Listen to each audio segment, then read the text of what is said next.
Umum Perjuangan Wali Songo Indonesia, Kiai Haji Muhammad Abbas Biliahsi, Bapak Bupati Temanggung yang diwakili oleh Bapak Joko. Terima kasih kami haturkan dari DPP PWI kepada Bapak Bupati yang telah memberikan fasilitas, tempat dan sebagainya untuk acara pelantikan PWI Kabupaten Temanggung.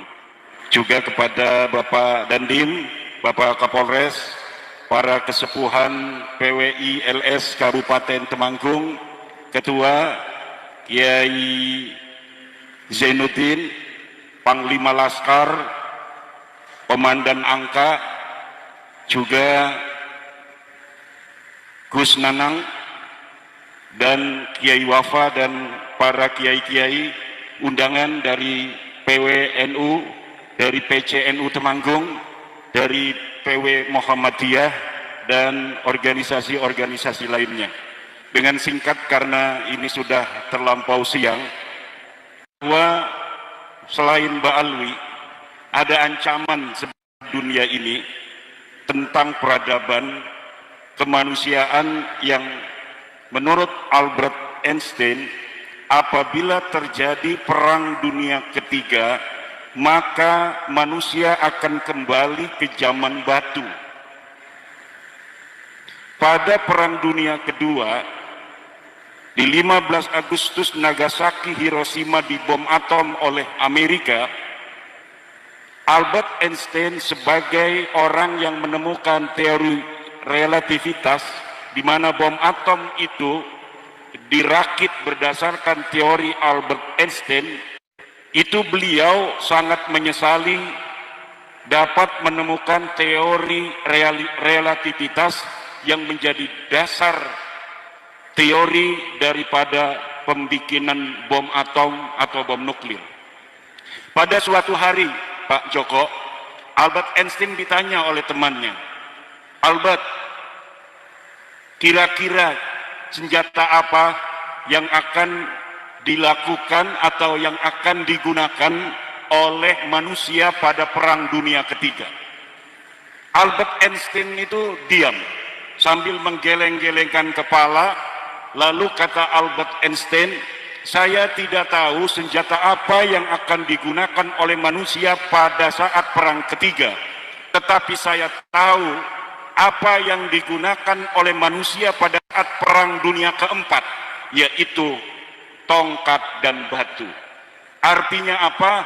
Jika perang dunia ketiga terjadi, maka peradaban manusia yang dibangun ribuan tahun yang silam sampai hari ini, itu semuanya akan hancur, akan kembali ke zaman batu.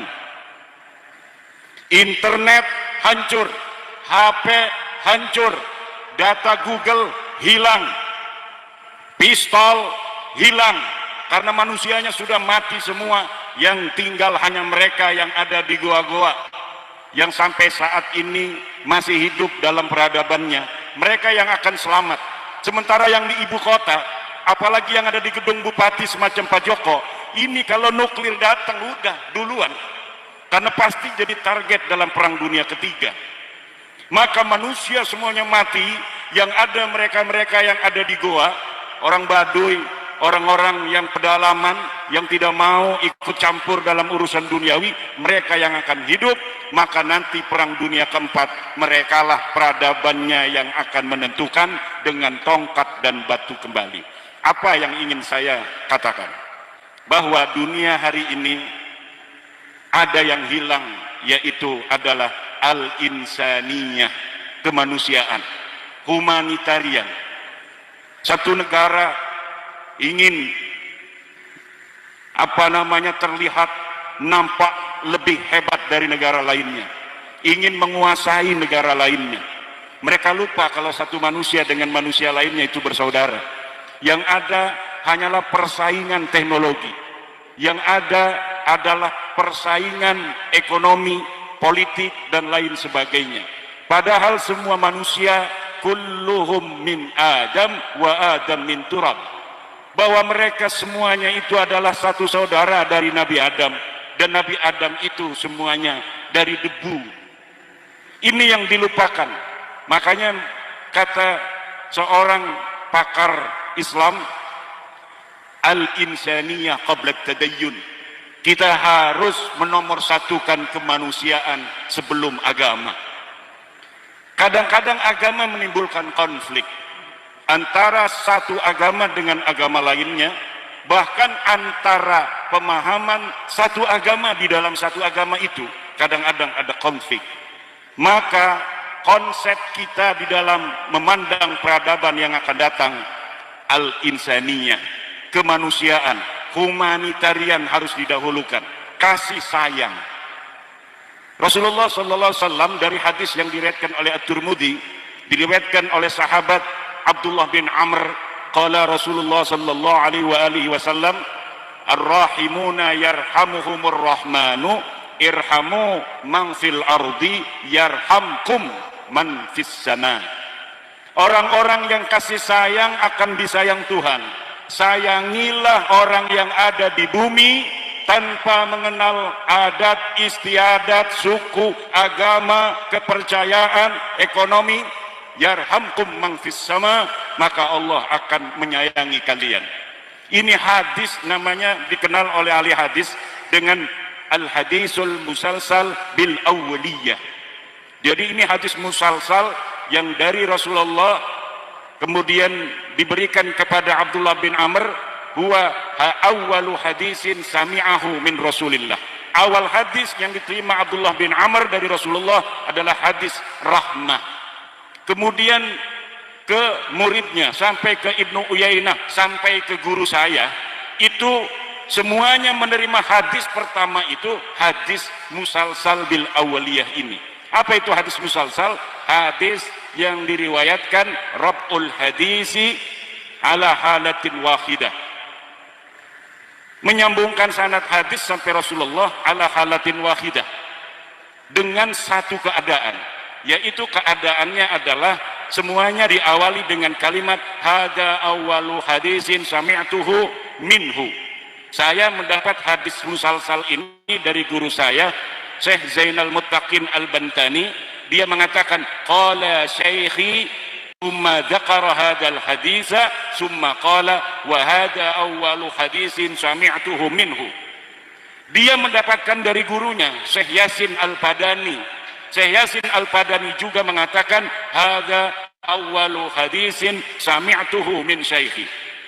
Saya mendapatkan dua jalur hadis rahmah ini.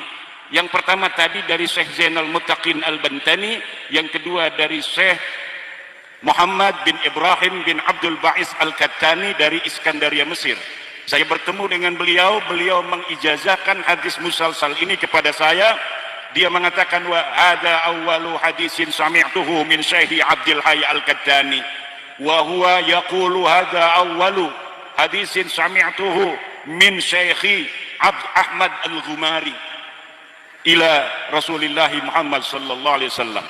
Jadi biasanya para ahli hadis itu mendapatkan hadis pertama itu bukan tentang sholat, bukan tentang puasa, bukan tentang haji, tapi tentang rahmah, tentang kasih sayang.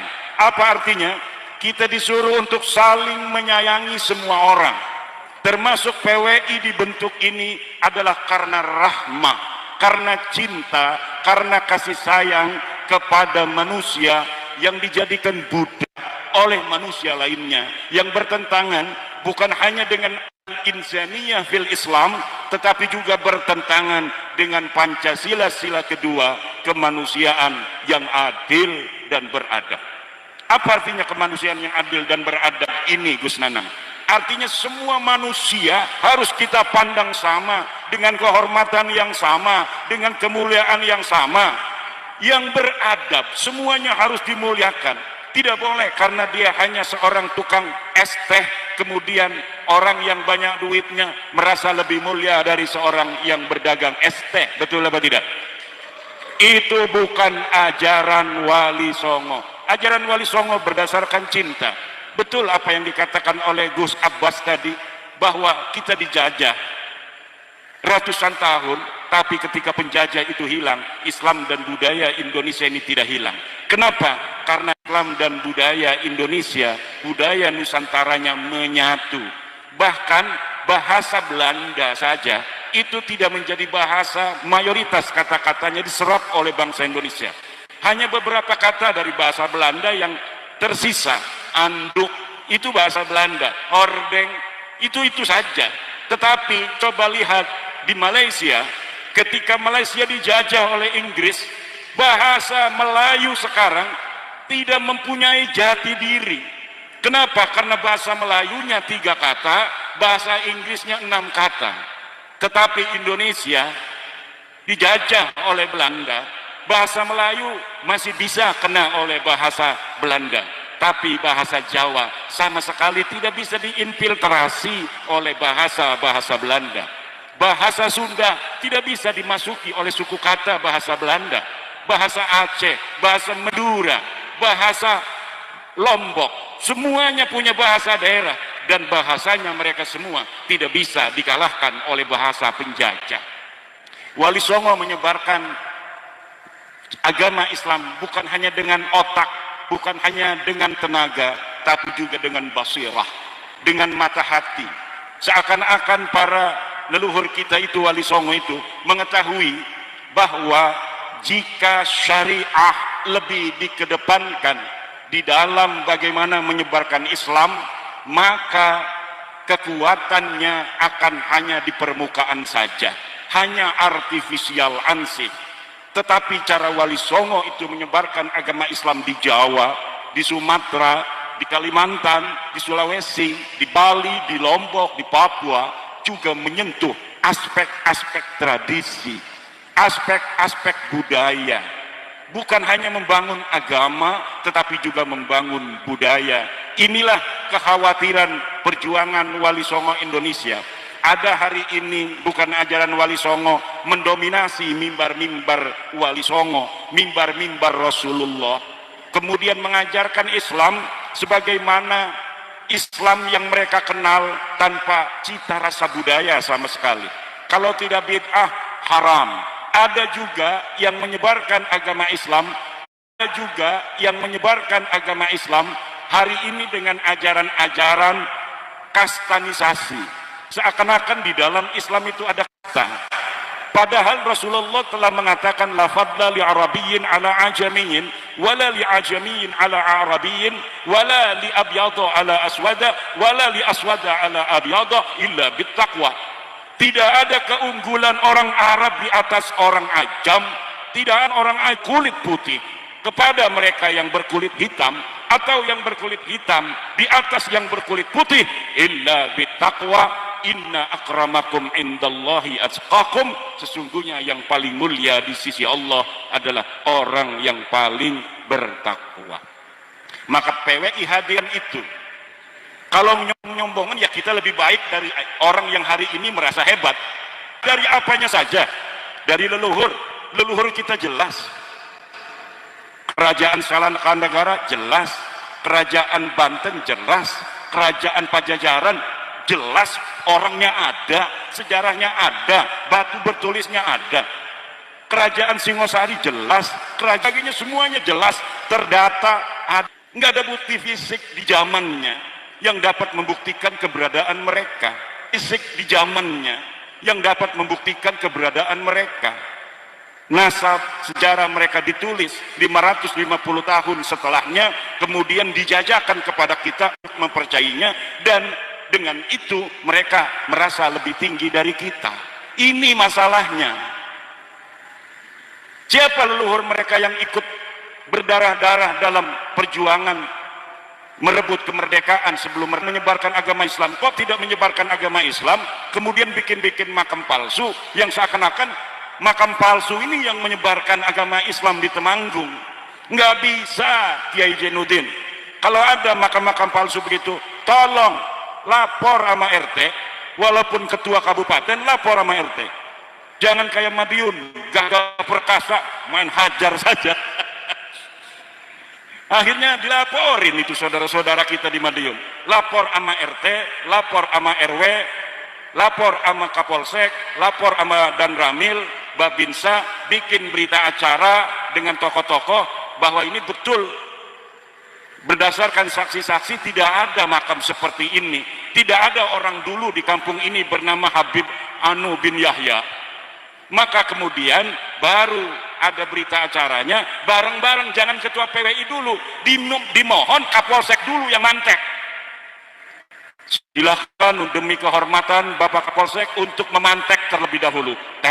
Setelah itu, setelah Bapak Kapolsek, Bapak dan Ramil yang kecil. Yang ketiga, lurah. Biar kalau ada apa-apa mereka dulu tuh. Nanti terakhir baru ketua PWI. Nggak usah pakai palu. Bismillahirrahmanirrahim. Alhamdulillah. Inilah. Jadi kita di dalam menjaga budaya harus berbudaya. Tidak boleh kita menjaga budaya tapi dengan gerakan-gerakan anti budaya. Kita amar ma'ruf dengan gerakan-gerakan yang ma'ruf. Tidak boleh kita amar ma'ruf dengan gerakan-gerakan yang mungkar. Maka lihat di dalam logo PWI, hayuning, apa ini?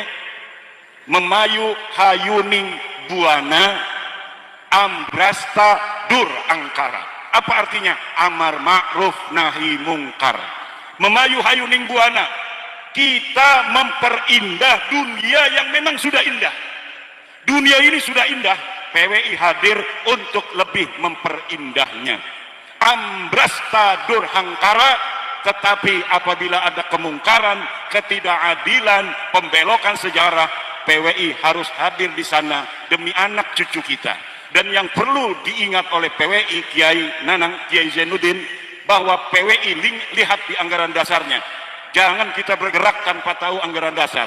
Bahwa satu, PWI berdasarkan Pancasila dan Undang-Undang Dasar 45 dalam akidah berdasarkan akidah Ahli Sunnah wal Jamaah An-Nahdiyah. Artinya apa? Gerakan PWI tidak boleh bertentangan dengan aturan hukum negara dan tidak boleh bertentangan dengan ajaran-ajaran Nahdlatul Ulama.